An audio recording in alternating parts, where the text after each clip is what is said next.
you've said a lot of things that have been really controversial with some people, and that's one of them. I happen to agree with you. Yeah. I think we're doomed as a nation. We're going to go down in history as one of those empires that kind of peaked and then kind of went away. Overreached. Yeah.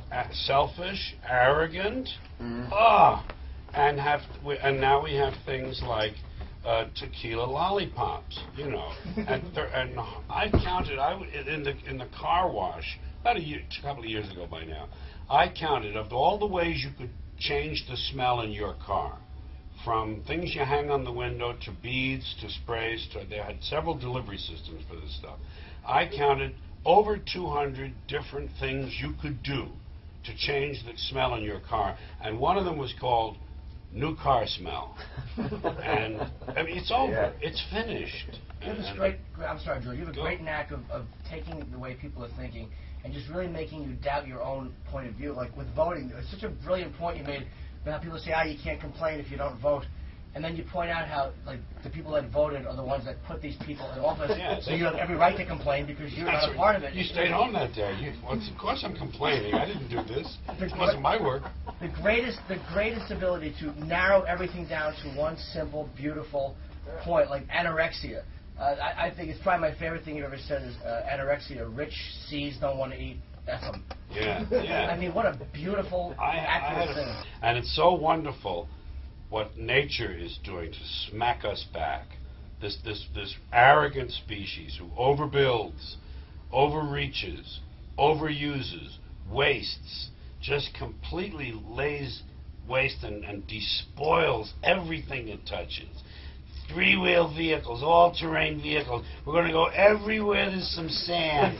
We're going to make a mark, and we're going to make an ugly mark, and then we're going to not worry about it, and we're going to come home, and we're going to barbecue.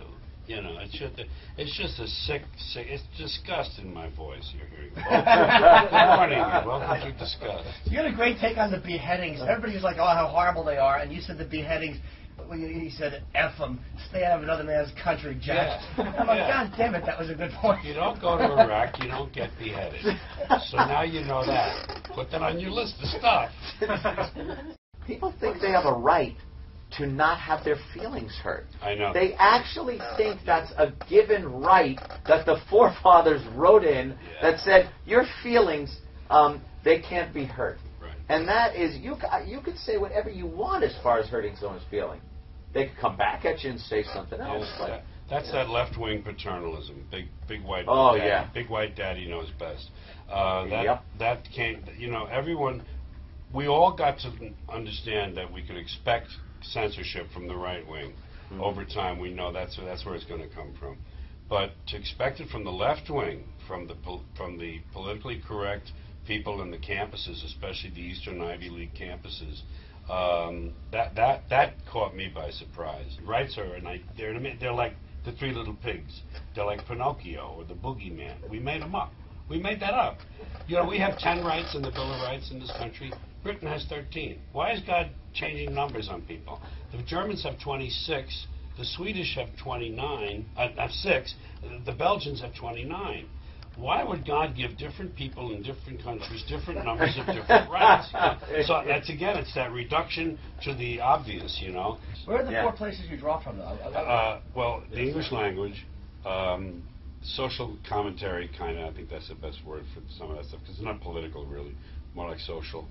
And silliness, you know, and observations, you know, like about stuff, things that, universalities, things we all know, and therefore you have half the job is done with the audience because they already know the premise, and all you have to do is kind of like then take care of business. Yeah. Yeah, the Muslims are going to win because they're going to out-reproduce us. They're already doing that. They will definitely have more babies than we do, and they don't care. You see, they have nothing to lose. I learned very early, growing up in West Harlem, you don't necessarily, if you have to, you have to, but if you don't necessarily get into a fight with some guy who doesn't give an F, a person who has nothing to lose will always beat someone who has things at home that he wants to protect. Always, always, always, always. They don't care. They don't care, and there's more of them, and there are going to be more and more and more.